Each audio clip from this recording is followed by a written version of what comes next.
Cans के द्वारा cans में जो है वो भारत छाया हुआ, और भारत के द्वारा कैन्स में रिकॉर्ड जो है वो बनाए गए हैं। तो इस बार ऐसा हो सकता है कि गवर्नमेंट एग्ज़ाम में भी इस तरीके के कुछ क्वेश्चंस इंपॉर्टेंट पूछे जाएँ। तो ये टॉपिक काफ़ी इंपॉर्टेंट जो है हो जाता है कुछ 1-2 मार्क्स के लिए। सो इसमें से कम 2-3 मार्क्स के क्वेश्चन जो है वो किसी भी गवर्नमेंट एग्ज़ाम में पूछ लिया जा सकता है। किस टाइम पे अवार्ड कैसे मिला था, किसको मिला था, और इसकी हिस्ट्री से रिलेटेड भी कुछ क्वेश्चन पूछे जा सकते हैं। सो हम इसको एक कवर करने की कोशिश करते हैं, जिसमें हमारे 2-3 क्वेश्चन जो कवर हो जाए।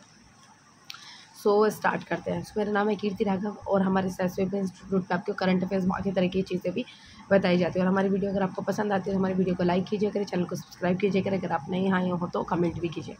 सो कैन्स में छाया भारत है।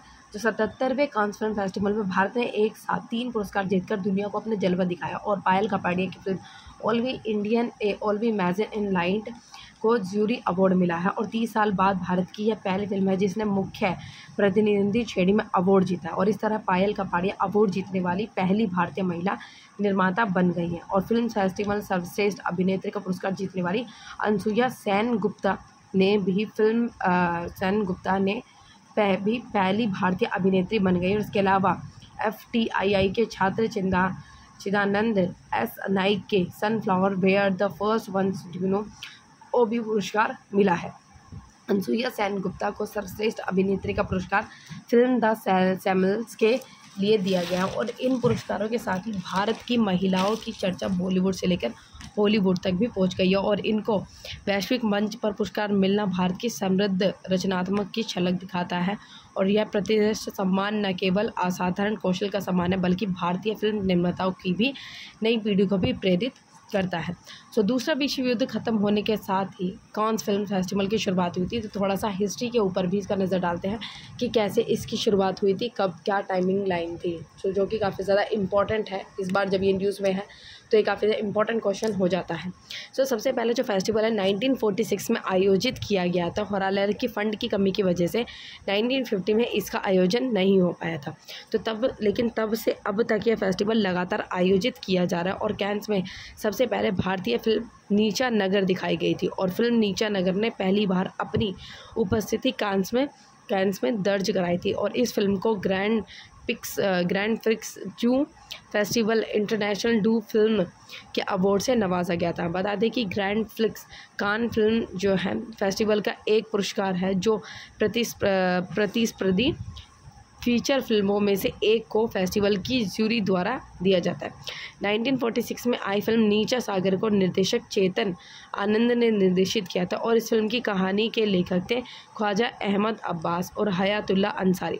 फिल्म के निर्माता थे रशीद अनवर, और फिल्म ने अपनी बेहतरीन अदाकारी ने सभी का दिल जीतने वाली अभिनेत्री कामिनी कौशल ने इस फिल्म में अपना डेब्यू दिया था।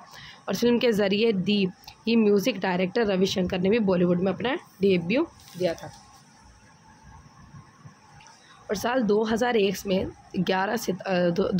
11 सितंबर को हुई हमलों से कुछ दिन पहले ही मीरा नायर की मॉनसून वेडिंग ने वेनिस फिल्म फेस्टिवल में द गोल्डन लायन पुरस्कार जीता था।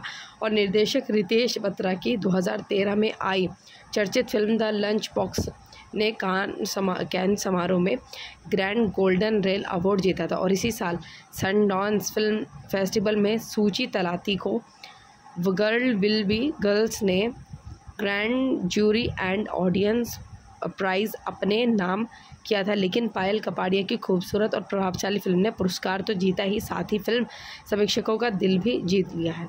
और all we imagine as light मानवता से भरी हुई फिल्म है। यह फिल्म मुंबई को एक रोमांटिक नज़रिया देती है कि लोग किन तरीक़ों से इस शहर में अपनी जगह बढ़ते हैं, भले ही वे अकेले हों या किसी के साथ।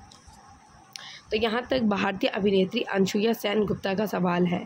उन्हें बुल्गारिया के निर्देशक के गोजनोव की फिल्म द शैमलेस के लिए अनसर्टेन वह कैटेगरी में सर्वश्रेष्ठ अभिनेत्री का पुरस्कार मिला है। यह फिल्म सेक्स वर्कर्स की ज़िंदगी पर आधारित है और फिल्म में अनसुया ने दिल्ली के वेश्यालय में काम कर रही रेणुका की भूमिका निभाई है, जो एक पुलिस वाले का कत्ल कर फरार हो चुकी थी। और रेणुका कम उम्र की युवती देविका के साथ मिलकर कानून और समाज से बचने की खतरनाक रास्ते पर निकल पड़ी थी। इस तरीके की फिल्म जो है वो बताई गई है।